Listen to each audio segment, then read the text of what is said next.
Sir வணக்கங்க sir. இது வந்துங்க அட்டப்பாடிங்க. இந்த பூமி வந்து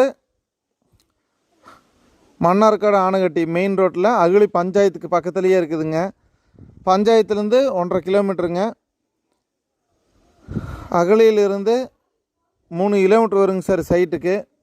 சரியான லொக்கேஷனுங்க, சூப்பர் பாயிண்ட் லொக்கேஷனுங்க சார். காலையில் சூரியன் உதிக்கிறது அவ்வளோ அழகாக தெரியும், ஈவினிங்கு சூரியன் மறையிறதும் அவ்வளோ அழகாக தெரியுங்க. அந்தளவுக்கு நல்ல லொக்கேஷனான பாயிண்ட்டு, சூப்பர் பூமிங்க. 4 ஏக்கரா பூமிங்க சார். சூப்பர் பூமிங்க, 4 ஏக்கரா பூமி, நல்ல லொக்கேஷனுங்க, நல்ல இயற்கை காற்றுங்க. வீடியோ பார்த்தாலே உங்களுக்கு தெரியும். ஒரு செண்டு வந்து 35,000 ரூபா சொல்கிறாங்க. 4 ஏக்கருங்குது, பக்கா கிளியர் டாக்குமெண்ட்டுங்க. 4 ஏக்கரா பூமிங்க, சூப்பர் பூமிங்க சார்.